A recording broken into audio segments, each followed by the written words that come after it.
Good morning students. आज हम पढ़ने वाले हैं ज्वालामुखी के बारे में। ये हमारा इस सीरीज़ का फर्स्ट वीडियो है। रिमेनिंग वीडियोज़ में हम जो बचे हुए टॉपिक्स हैं ज्वालामुखी से संबंधित उनको पढ़ेंगे। तो सबसे पहले हम देखते हैं कि ज्वालामुखी होता क्या है, वोल्केनो होते क्या हैं। तो ज्वालामुखी भूपटल पर कुछ छिद्र हैं जिनसे होकर गर्म लावा, गैस, चट्टानों के टुकड़े और बहुत सारे अन्य गर्म पदार्थ पृथ्वी के जो भीतरी धरातल है उससे बाहर निकलते हैं। ठीक है, तो ये क्या है? ज्वालामुखी भूपटल के वे छिद्र होते हैं जिनसे होकर गर्म लावा, गैस, चट्टानों के टुकड़े ये सब धरातल पर प्रकट होते हैं। और ये जो टुकड़े निकलते हैं वो कहाँ से निकलते हैं? ये इसका जो सोर्स है, जो लावा का सोर्स है वो होता है दुर्बलता मंडल या एस्थेनोस्फीयर। एस्थेनोस्फीयर से तप्त पिघले हुए चट्टानी पदार्थ जिसको कहा जाता है मैग्मा सतह की ओर प्रवाहित होते हैं, लेकिन जब मैग्मा सतह पर पहुंच जाता है तो उसको क्या कहते हैं? लावा। तो ये जो गर्म तप्त पदार्थ है यदि सतह के नीचे होता है तो उसको कहते हैं मैग्मा, और बाहर निकलने पे इसको कहा जाता है लावा। तो ये जो मैग्मा है ये ज्वालामुखी के द्वारा भूपटल के एक छिद्र के द्वारा बाहर निकलता है। दूसरी जो चीज़ है इसमें है ज्वालामुखीयता या वल्केनिसिटी। ज्वालामुखीयता क्या होती है? ज्वालामुखीयता के अंतर्गत पृथ्वी के भीतर जो मैग्मा है और जो गैस उत्पन्न हुए हैं उनके क्रस्ट की ओर संचरित होकर बाह्य अथवा आंतरिक उद्भेदन द्वारा रवेदार या अर्ध रवेदार आग्नेय चट्टानों के रूप में संगठित होने की जो है क्रिया। मतलब इसमें सारे चीज़ें सम्मिलित हैं। ज्वालामुखीयता में ये सारी चीज़ें सम्मिलित हैं जिसमें क्या होगा? पृथ्वी के भीतर मैग्मा और गैस की उत्पत्ति होना और उसका क्रस्ट के बाहर निकलना, चाहे वो जो उद्भेदन या विस्फोट है वो आंतरिक हो या बाह्य हो, दोनों उसमें सम्मिलित हैं। इसके बाद में जो लावा बाहर निकलता है उसके द्वारा जो आग्नेय चट्टानों के रूप में उनका संगठन होता है, ये जो सारी क्रियाएं हैं ये आपकी ज्वालामुखीयता में सम्मिलित होती हैं। तो मतलब ज्वालामुखी से जो ब्रोड है वो क्या है? ज्वालामुखीयता या वल्केनिसिटी। अब जो ज्वालामुखी क्रिया है उसके दो घटक होते हैं। ज्वालामुखीयता के दो घटक होते हैं, पहला है अंतर्जात और दूसरा है बहिर्जात प्रक्रियाएं, एंडोजेनेटिक प्रोसेसेस और एक्सोजेनेटिक फोर्सेसेस। ठीक है, तो अंतर्जात कहाँ होती है? अंतर्जात प्रक्रियाएं घटित होती हैं क्रस्ट की सतह के नीचे और बहिर्जात होती हैं क्रस्ट की सतह के ऊपर। ठीक है, तो आपको ये पता होना चाहिए कि ज्वालामुखीयता एक विस्तृत प्रक्रिया है जिसमें आपका अंतर्जात और बहिर्जात प्रक्रियाएं सम्मिलित होती हैं। अब हम देखते हैं कि ज्वालामुखीयता घटित क्यों होती है, उसके कारण क्या है, मतलब ज्वालामुखी क्यों आते हैं उसके कारण देखते हैं। सबसे पहला जो है मैंने आपको पढ़ाया था आइसोस्टेटिक इक्विलिब्रियम, समस्थितिकी। समस्थितिकी क्या होता है? ठीक है, पृथ्वी के ऊपर स्थित और पृथ्वी के क्रस्ट के नीचे स्थित जो भाग हैं उनमें एक संतुलन या इक्विलिब्रियम है। उस इक्विलिब्रियम को हम कहते हैं समस्थितिकी या आइसोस्टेटिक इक्विलिब्रियम। लेकिन कभी कभी क्या होता है कि आइसोस्टेटिक डिस इक्विलिब्रियम भी उत्पन्न हो जाता है, असंतुलन उत्पन्न हो जाता है। इस असंतुलन के कारण क्या होता है? चट्टानों में गति होती है, भूकंप आते हैं। ठीक है, और साथ ही जो भूगर्भिक क्षेत्र है उसमें बहुत सारे स्ट्रक्चरल चेंजेस या संरचनात्मक परिवर्तन देखने को मिलते हैं। इन संरचनात्मक परिवर्तनों के कारण क्या होता है? ज्वालामुखी क्रिया उत्पन्न होती है, ज्वालामुखी जो है वो विस्फोट होता है। यही कारण है कि विश्व के अधिकांश सक्रिय ज्वालामुखी भूगर्भिक दृष्टि से अस्थिर क्षेत्रों में पाए जाते हैं। इसका एग्जाम्पल है परिप्रशांत महासागरीय मेखला, सरकम पैसिफिक जो ओशन बेल्ट है। हम जब देखेंगे ज्वालामुखी का वितरण देखेंगे तो उसमें हम देखेंगे कि ये जो परिप्रशांत महासागरीय मेखला है इस क्षेत्र में सर्वाधिक ज्वालामुखी आते हैं। और ये कहाँ पर आते हैं? ये वहाँ पर आते हैं जहाँ पर समस्थितिकी असंतुलन देखा जाता है। तो जहाँ पर भी आइसोस्टेटिक डिसइक्विलिब्रियम की स्थिति होती है वहाँ पर ज्वालामुखी क्रिया घटित होती है। इसके बाद में अन्य जो कारण है उसमें देखिए आप, इसके अलावा है गैसों की उत्पत्ति। गैसों की उत्पत्ति में क्या होगा कि भूगर्भ में प्रचुर मात्रा में जल संग्रहित रहता है। धरातल के नीचे जल अवस्थित होता है, जो भूमिगत जल है वो संग्रहित रहता है। दरारों से होकर यदि जल पृथ्वी के आंतरिक भाग तक पहुंच जाता है तो वह क्या होता है? तापमान ज़्यादा होने की वजह से वह वाष्प में परिवर्तित हो जाता है। और वाष्प तथा कुछ अन्य गैसें ज्वालामुखी उद्गार में नोदक शक्ति, मतलब उसके लिए प्रोपेलेंट का, उसको ट्रिगर करने का काम ये गैसों की उत्पत्ति करती है। ठीक है, तो जलवाष्प और गैस हैं ये, इनकी वजह से भी ज्वालामुखी क्रिया घटित होती है। इसके बाद आप देखोगे तो भूगर्भ में ताप वृद्धि, जैसे जैसे हम नीचे जाते हैं तापमान में वृद्धि होती जाती है। भूगर्भ में विभिन्न प्रकार के रेडियो सक्रिय पदार्थ पाए जाते हैं और इनके विखंडन से, इनका जो है स्वतः ही विखंडन होता रहता है क्योंकि ये रेडियो सक्रिय पदार्थ हैं, इनके विखंडन से काफ़ी मात्रा में ताप उत्पन्न होता है। तापमान में अधिक वृद्धि होने के कारण क्या होता है कि जो वहाँ पर स्थित चट्टानें हैं वो द्रवित हो जाती हैं, पिघल जाती हैं, और पिघलने के कारण उनके आयतन में वृद्धि होती है। अतः ये पिघला हुआ जो पदार्थ है जिसको क्या कहते हैं हम, मैग्मा, और यही मैग्मा जब बाहर निकल के धरातल पर आ जाएगा तो उसको कहेंगे लावा।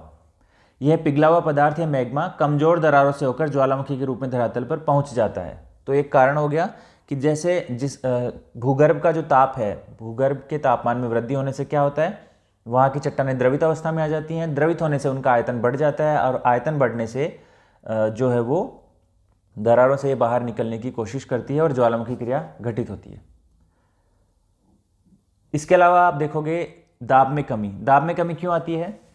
ऊपरी परतों द्वारा आरोपित दाब के कारण भूगर्भ की चट्टानें उच्च तापमान पर भी ठोस अवस्था में बनी रहती हैं।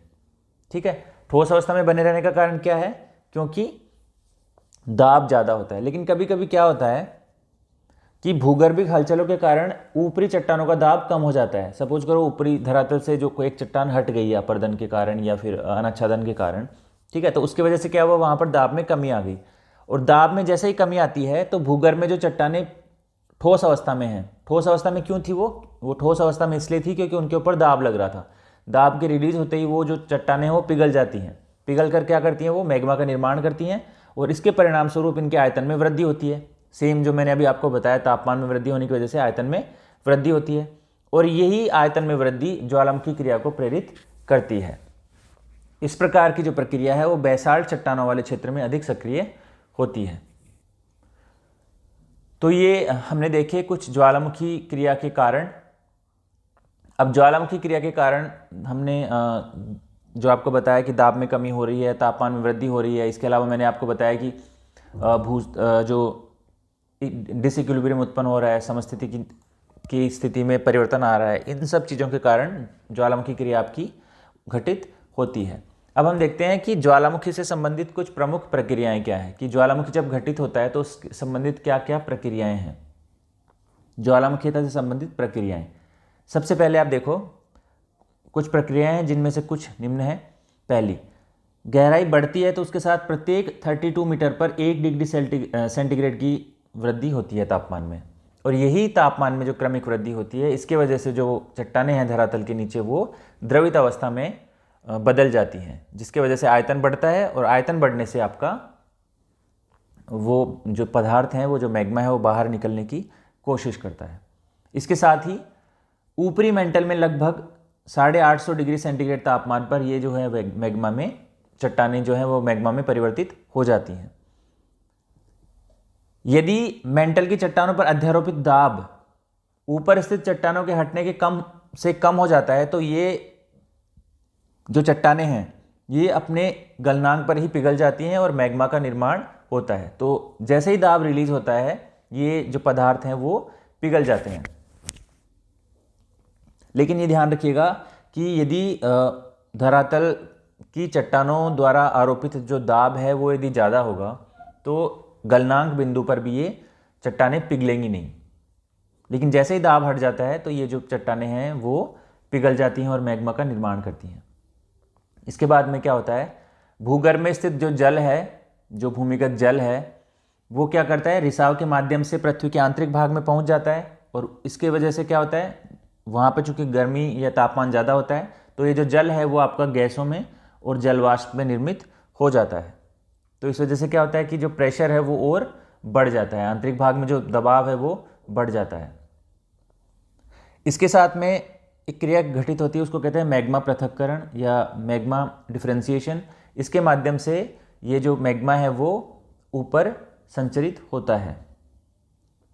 अब आप देखिए एंड में क्या होता है, अंत में ज्वालामुखी विस्फोट की घटना होती है, ज्वालामुखी इरप्शन होता है, और विभिन्न गैसें और जो लावा है वो बाहर की तरफ, सतह से बाहर की ओर निकलना प्रारंभ करते हैं। या तो सतह से बाहर दिखाई देते हैं, या फिर यदि वो सतह के अंदर ही विस्फोटित होते हैं तो वो आंतरिक उद्गार के रूप में बाहर, मतलब आंतरिक उद्गार के रूप में ये घटना घटित होती है। तो ये ज्वालामुखी से संबंधित कुछ प्रमुख प्रक्रियाएं थी जो एक प्रोसेस बता रही है कि किस प्रकार से जो है वो ज्वालामुखी घटित होता है। अब हम देखते हैं कुछ ज्वालामुखी से संबंधित कुछ महत्वपूर्ण शब्दावली, कुछ प्रमुख जो शब्द हमें पता होने चाहिए ज्वालामुखी से संबंधित। सबसे पहला है वेंट या छिद्र। तो वेंट या छिद्र क्या होता है? देखिए, ज्वालामुखी शंकु, ये आपका है ज्वालामुखी शंकु, इसमें यह है वेंट। तो वेंट या छिद्र क्या होता है? ज्वालामुखी शंकु के मध्य में गोलाकार या लगभग अर्धगोलाकार निकास क्षेत्र है, मतलब जिससे जो ये आपका मैग्मा है, ये जो मैग्मा आपको दिखाई दे रहा है, ये बाहर निकलता है। छिद्र एक संकीर्ण नलिका द्वारा पृथ्वी के आंतरिक भागों से जुड़ा रहता है। पृथ्वी के आंतरिक भाग, ये जो मैग्मा चैम्बर है जहाँ से मैग्मा की सप्लाई हो रही है, इनके द्वारा ये एक वेंट, ये जो नलिका है, इनके माध्यम से ये जुड़ा रहता है। और इसी नलिका के माध्यम से ये जो मैग्मा है, ये आपको वेंट के माध्यम से ये बाहर निकलता है। ठीक है, इसके बाद में आप देखो ज्वालामुखी शंकु। ज्वालामुखी शंकु क्या होता है? ज्वालामुखी शंकु का निर्माण विस्फोटक प्रकार के ज्वालामुखी द्वारा होता है। इसका निर्माण छिद्र के चारों ओर विखंडित पदार्थों के शंकु रूप में क्रमिक जमाव के द्वारा होता है। ये देखिए, ये है आपका वेंट या छिद्र। इससे जो भी पदार्थ निकलते हैं वो यहाँ पे आपको जमा होते रहेंगे, और इस जमा होने से क्या होता है कि एक शंकु रूपी संरचना का निर्माण होता है, जिसको कहते हैं ज्वालामुखी शंकु या वोल्केनिक कॉन। अब आप देखो, शंकु के शीर्ष पर एक कीप के समान आकार का गड्ढा होता है, जिसको क्या कहा जाता है? क्रेटर। तो इसको क्या कहेंगे? इसमें आप देखो, ये रहा क्रेटर। शंकु का शीर्ष, ये जो वेंट है, वेंट मतलब छिद्र, ये शंकु है आपका, पूरा शंकु है जो जमा हुआ है पदार्थों का, ये शंकु है। इसका जो छिद्र है जहाँ से मैग्मा बाहर निकल रहा है, उसको वेंट कहते हैं। इसके पास में कीपाकार गड्ढा, ये जो देख रहे हो आप कीपाकार गड्ढा, इस गड्ढे को कहते हैं क्रेटर, इसे कहते हैं क्रेटर। और क्रेटर का जब आकार बढ़ जाता है, क्रेटर का जब आकार बढ़ जाता है तो उसको क्या कहते हैं? उसको कहा जाता है काल्डेरा। और ये काल्डेरा यदि ये बढ़ जाएगा, इसका आकार यदि इतना बड़ा हो जाएगा, तो इसको कहेंगे काल्डेरा। और ये काल्डेरा में कई बार जब सुषुप्त हो जाता है ज्वालामुखी, जहाँ पर ज्वालामुखीता की घटना घटित होना बंद हो जाती है बहुत लंबे समय तक, ठीक है, तो उसमें जो है वो पानी भर जाता है, तो इसकी वजह से वहाँ पर काल्डेरा लेक्स भी बन जाती हैं, झीलों की उत्पत्ति भी हो जाती है। अब देखिए, इसके अलावा और कुछ शब्द हैं जो कई बार एग्जाम्स में पूछे जाते हैं। पहला है पायरोक्लास्ट या टेफ्रा। तो पायरोक्लास्ट या टेफ्रा क्या होता है? मैग्मा के साथ निकलने वाले बड़े बड़े चट्टानी टुकड़े हैं, उनको कहते हैं पायरोक्लास्ट या टेफ्रा। क्योंकि जब मैग्मा बाहर निकलता है तो उस मैग्मा के साथ में बहुत सारे चट्टानी टुकड़े भी निकलते हैं, और वो बहुत प्रेशर से निकलते हैं। तो ये जो टुकड़े हैं, जो चट्टानी टुकड़े हैं, बड़े चट्टानी टुकड़े हैं, उनको कहते हैं टेफ्रा या पायरोक्लास्ट। इसके बाद में आप देखो ज्वालामुखी बम। ज्वालामुखी बम क्या होता है? जब ज्वालामुखी विस्फोट के समय पिघला लावा ऊंचाई तक फेंका जाता है तो उसे नीचे आने में समय लगता है, और इसी टाइम पे ये जो लावा बाहर निकला वो जम जाता है। ठीक है, जैसे ही वो वायुमंडल में प्रवेश करता है, जैसे ही ऊपर, चूंकि वो दबाव जब भूगर्भ के भीतर जो है वो, जैसे ही दाब रिलीज होता है, दाब में कमी आती है धरातल से, तो वो जो पिघला हुआ मैग्मा है वो बाहर निकलता है। बाहर निकलने के बाद में दाब रिलीज हो जाता है, और उसकी वजह से जैसे ही ऊपर निकलता है वो ठंडा होकर जम जाता है। ठंडा होकर जमने की वजह से ये गोल अंडाकार आकार ग्रहण कर लेता है, और इन्हीं टुकड़ों को हम कहते हैं ज्वालामुखी बम। ज्वालामुखी बम के बाद आप देखो लेपिली। लेपिली पूछा जाता है एग्जाम में। लेपिली क्या होता है? जब ज्वालामुखी बम का आकार मटर के दाने के समान होता है तो इसको कहते हैं लेपिली। ज्वालामुखी बम मतलब जो मैग्मा बाहर निकल के ऊपर गया, ठंडा होने के बाद पिघल के, ठंडा होने के बाद ठोस होकर जम गया और वापस धरातल की तरफ आता है, तो उसको कहते हैं बम। और जब ये बम के टुकड़े जो हैं वो मटर के दाने के जैसे होते हैं, मतलब छोटे बम या छोटे ज्वालामुखी बम हैं, उनको कहा जाता है लेपिली। इसके बाद आप देखो स्कोरिया। स्कोरिया क्या होता है? लेपिली से भी छोटे टुकड़ों को स्कोरिया कहा जाता है। तो ज्वालामुखी बम सबसे बड़े हो गए, उसके बाद में लेपिली और फिर स्कोरिया। इसके बाद में प्यूमिस। प्यूमिस क्या होता है? ये लावा के झाग से बने हल्के और छिद्रदार शिलाखंड हैं, इनको कहा जाता है प्यूमिस। फिर आता है टफ। टफ क्या होता है? ज्वालामुखी धूल, राख, लेपिली आदि के जमने से निर्मित जो चट्टान है, इनको हम क्यूमुलेटिव रूप में या सम्मिलित रूप में कहते हैं टफ। और अब आता है ब्रेसिया। ब्रेसिया क्या होता है?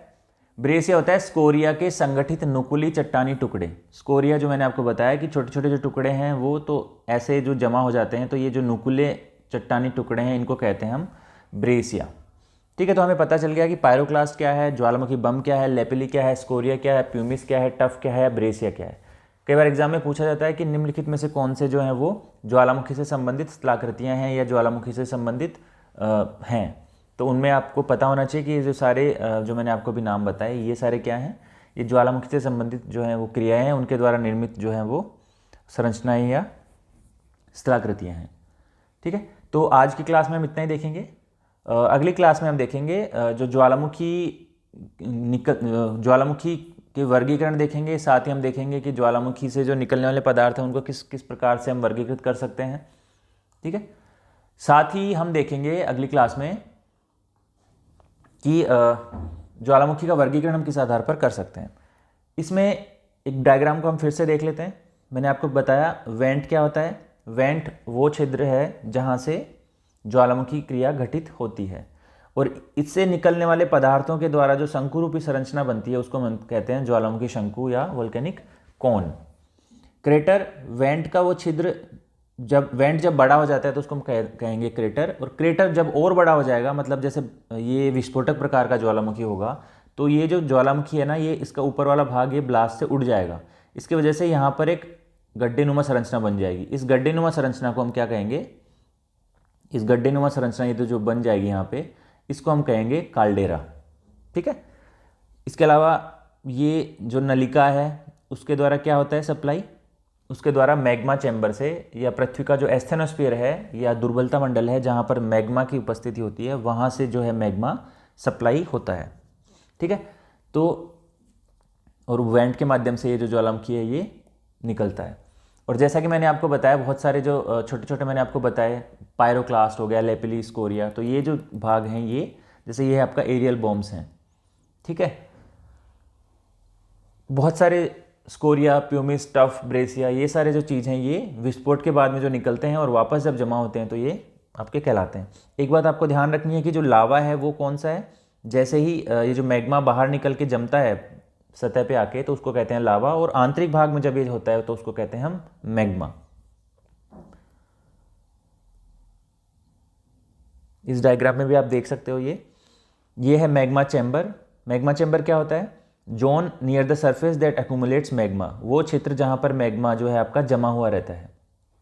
पायरोक्लास्ट मैंने आपको बताया, पायरोक्लास्ट क्या होता है, मैग्मा के साथ निकलने वाली बड़ी चट्टानों के टुकड़े। देखिए ये जो मैग्मा है इसका जब विस्फोट हुआ तो ये जो चट्टानों के टुकड़े बाहर निकले तो ये चट्टानों के टुकड़े क्या कहलाते हैं, पायरोक्लास्ट।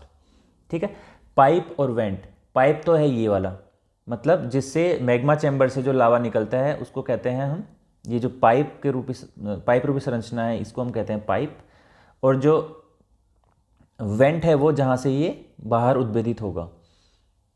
ठीक है, इसके बाद में है क्रेटर। क्रेटर क्या है, opening through which magma exist. Went के ऊपर जो है ये जो वृत्ताकार या अर्धवृत्ताकार संरचना पाई जाती है, ये शंक्वाकार संरचना पाई जाती है, उसको हम कहते हैं क्रेटर। वोल्केनिक कोन या ज्वालामुखी शंकु। ज्वालामुखी शंकु मतलब पृथ्वी के भीतरी भाग से जो पदार्थ निकलते हैं उनके जो जमाव हो रहा है, यहाँ पे जमाव से जो शंकु रूपी संरचना निर्मित हो रही है उसको हम कहते हैं वोल्केनिक कोन। इसके अलावा लावा फ्लो, लावा का जो बाहर प्रवाह हो रहा है उसको लावा प्रवाह कहेंगे। ठीक है, और इसके अलावा जो ऐश और गैस के क्लाउड हैं ये आपके जब ये विस्फोट होता है तो ये निर्मित होते हैं। तो ये ज्वालामुखी से संबंधित कुछ महत्वपूर्ण शब्दावली हैं और कुछ महत्वपूर्ण जो स्थलाकृतियाँ हैं वो आपको देखने को इसमें मिल रही हैं। ठीक है, तो आज की क्लास में इतना ही। नेक्स्ट क्लास में हम फिर देखेंगे ज्वालामुखी के बारे में। Okay, thank you very much.